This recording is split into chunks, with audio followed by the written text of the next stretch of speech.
किसान भाइयों नमस्कार। किसान भाइयों, इस वीडियो में आपको जो ग्रास होते हैं दो तरह के, एक होता है बड़ गेहूँ जो हमारे बिहार में इसकी बुआई की जाती है। इसके पत्ते बहुत मुलायम होते हैं। तो आज हम इस वीडियो में आपको हम बड़ गेहूँ और नेपियर ग्रास दोनों के बारे में बताने वाले हैं कि कौन सा ग्रास आपके पशुओं के लिए सही होता है। हमने दोनों ग्रास लगाया है। अब देखिए, ये हमारा जो ग्रास है कटिंग हो चुका है, लगभग ख़त्म होने के कगार पर है। और इसमें क्या बेनिफिट है और किस किसान भाई को ये ग्रास लगाना चाहिए और कौन से किसान भाई को ये नेपियर लगाना चाहिए। नेपियर बहुत बड़ा ग्रास होता है, आप यहाँ पर देख सकते हैं ये नेपियर ग्रास है।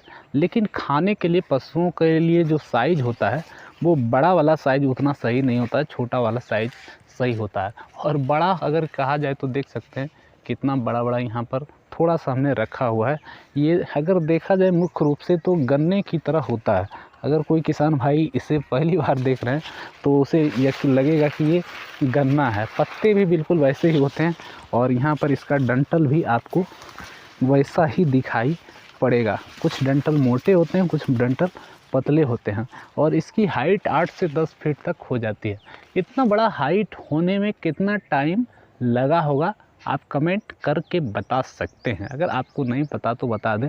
ये कम से कम 5-6 महीने का है, यानी कि इतना 7-8 फीट होने में इसमें 5-6 महीना लगभग लग चुका है। तो सबसे हम पहले बात करते हैं, ये बड़ गेहूँ है बगल में और ये है सुपर नेपियर ग्रास। तो सबसे पहले हम बड़ गेहूँ के बारे में बात करते हैं कि इसमें क्या खासियत है और इसको क्यों लगाया जाता है। तो हमारे यहाँ पहले जो खेती की जाती थी वो बड़ गेहूँ का ही खेती किया जाता था।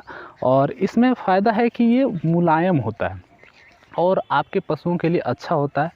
सॉफ्ट होता है, काफ़ी सॉफ्ट होता है, जो कि सभी प्रकार के पशु खाना इसको पसंद करते हैं। ये आप देख सकते हैं।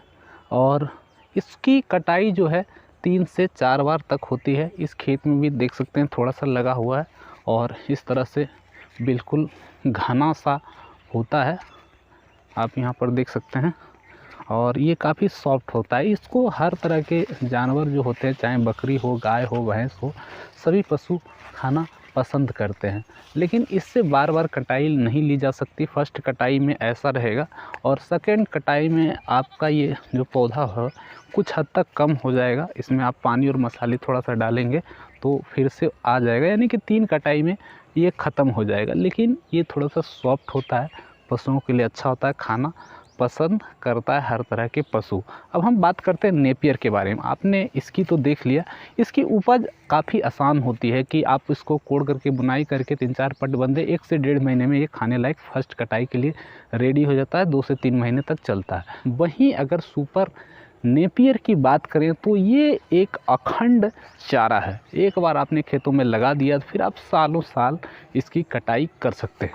हमने यहाँ पर जब से खेत में लगाया, इस खेत में कई बार कटाई कर लिया है और अभी भी हमारे खेत में बिल्कुल चारा रेडी है। जैसे जैसे समय बीतता जाता है ये चारा घटने के बजाय और धीरे धीरे बढ़ता ही जाता है। और देख सकते हैं कि चारा कितना बिल्कुल हरा भरा है। जैसे जैसे टाइम बीतता है और बढ़ता ही जा रहा है। इसकी जड़ें देखा जाए तो आप देख सकते हैं कितना घना है और जितना घना रहेगा उतना ज़्यादा इसमें पत्ते आते हैं। लेकिन इसमें एक बड़ी चीज़ होती है कि इसका जो चारा होता है बिल्कुल रूखड़ा होता है। रूखड़ा होने की वजह से जो छोटे पशु होते हैं जैसे कि बकरी वगैरह, वो उतना खाना पसंद नहीं करते।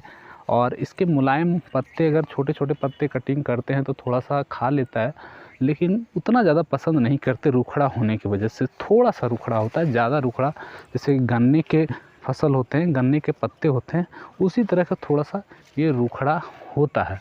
तो अगर आपके पास बड़े पशु हैं जैसे कि गाय या भैंस है तो उसके लिए ये अच्छा है।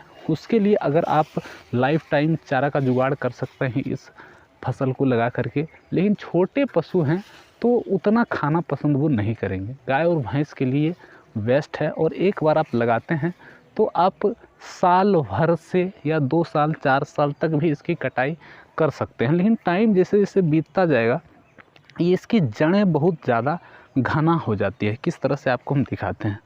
जड़ें की जो समस्या होती है कुछ इस तरह से हो जाती है, बहुत ज़्यादा इसका जड़ घना हो जाता है। तो फिर थोड़ी सी दिक्कत होने लगती है, जड़ें ज़्यादा घना होने की वजह से। दिक्कत क्या होता है कि इसमें लगता है जैसे एक सांप वगैरह या दूसरे जानवर छिप करके रहने लग सकते हैं। अगर आपका जड़ बहुत ज़्यादा घना हो गया तो उतना ज़्यादा घना ना होने दें, 1 से 2 साल में इसको खेत से पूरी तरह से समाप्त कर दें।